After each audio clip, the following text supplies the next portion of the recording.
Halo, selamat datang di Matematika Realistik hari ini. Apa kabar kalian semua?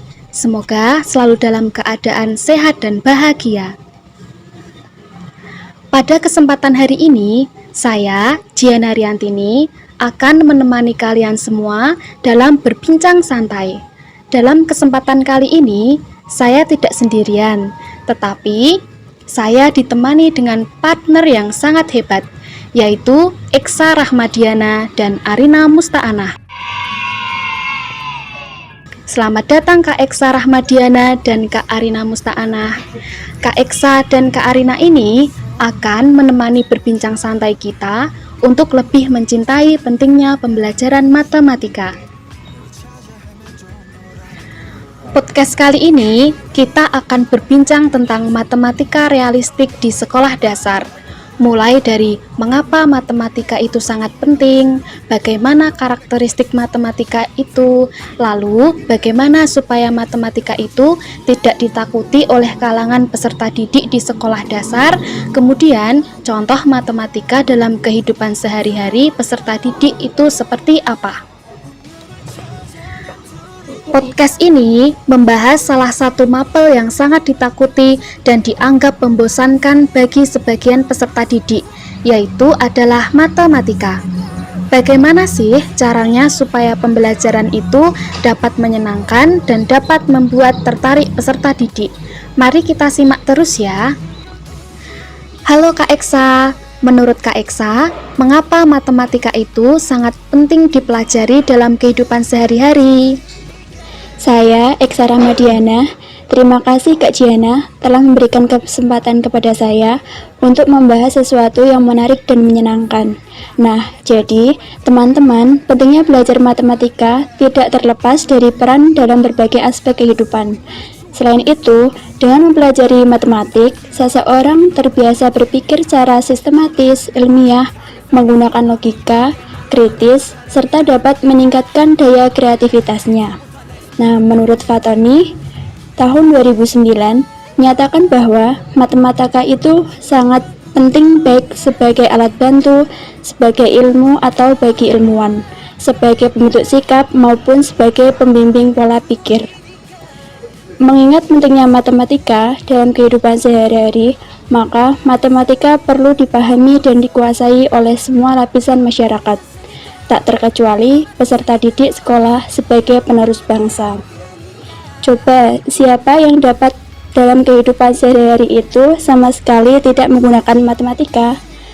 Pastinya, matematika itu sangat berguna bagi saya, kita, dan semuanya dalam kehidupan saat ini, serta masa depan. Wah, pendapat Kak Eksa bagus sekali ya. Benar-benar sangat bagus. Halo Kak Arina, lalu menurut Kak Arina, apakah sependapat dengan Kak Eksa atau ada pendapat lain? Saya Arina Musta'anah. Terima kasih Kak Diana telah memberikan kesempatan kepada saya untuk membahas sesuatu yang menarik dan menyenangkan. Saya setuju dengan pendapat Kak Eksa bahwa matematika itu akan membantu kita dalam mengendalikan emosi serta meningkatkan pola pikir anak secara mandiri. Dan teori yang dijelaskan oleh Kak Eksa, menurut Fatani tahun 2009 dapat disimpulkan matematika itu merupakan suatu pembelajaran yang berhubungan dalam kehidupan sehari-hari. Selain itu, dengan kita belajar matematika dapat membentuk kebiasaan yang sangat penting seperti dalam pola pikir anak.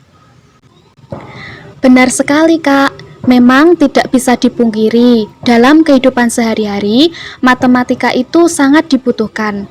Lalu, dalam sebuah pembelajaran, biasanya terdapat sebuah karakteristik matematika.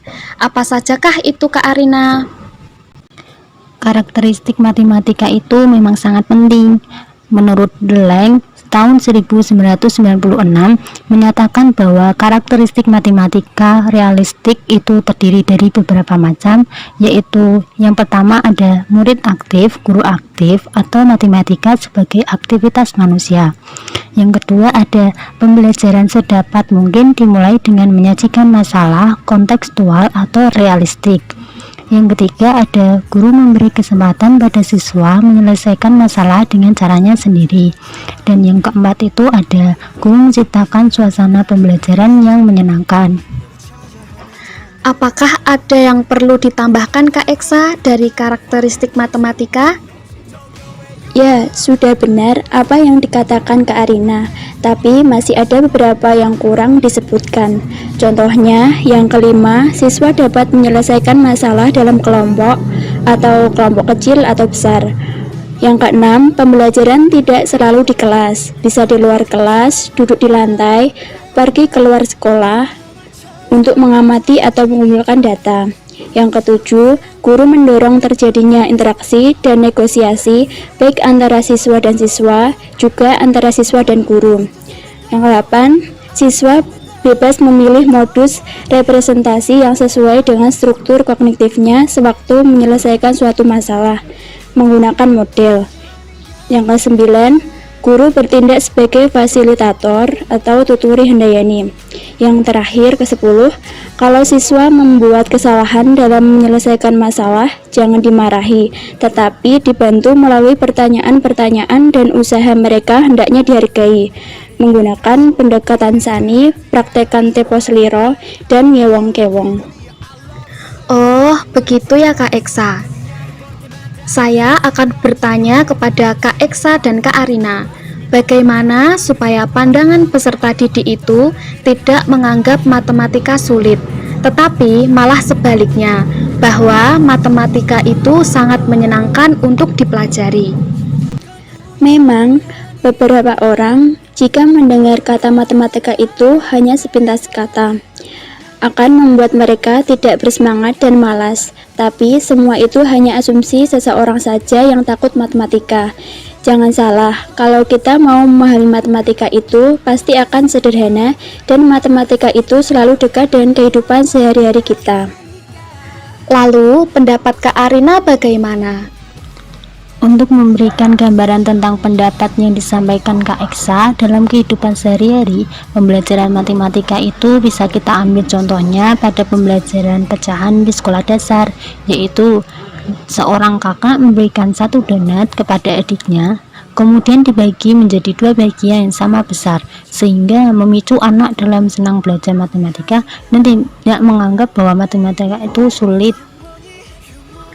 Kemudian, contoh matematika dalam kehidupan sehari-hari itu dapat kita temui di sekeliling kita. Contohnya apa ya, Kak?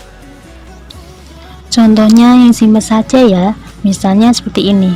Jika kita pergi ke toko dan membeli berbagai barang-barang, bumbu, dan lain sebagainya, operasi bilangan apa yang dapat digunakan? Ayo, coba apa? Ya, betul, minimal penjumlahan, kurang, kali, dan bagi agar kita tidak tertipu oleh penjualnya. Dari hal yang sederhana ini, kita dapat mengetahui bahwa matematika itu sangatlah menyenangkan. Nah, contoh lain misalnya, benda-benda di sekeliling kita diciptakan oleh matematika. Contohnya seperti AC, tempat tidur, dan rumah yang kita tinggali. Semua itu mengandalkan hitungan matematika untuk pengukuran. Jika hitungnya salah, benda-benda tersebut tidak akan berfungsi, sehingga rumah yang kita buat atau kita rencanakan tidak akan kokoh dan bisa roboh jika kita salah hitung. Jadi, dapat disimpulkan bahwa matematika itu akan membawa pengaruh yang baik dalam kehidupan kita ya, Kak. Seperti kemampuan berpikir kita akan menjadi terlatih dalam mengatasi permasalahan yang berkaitan dengan matematika.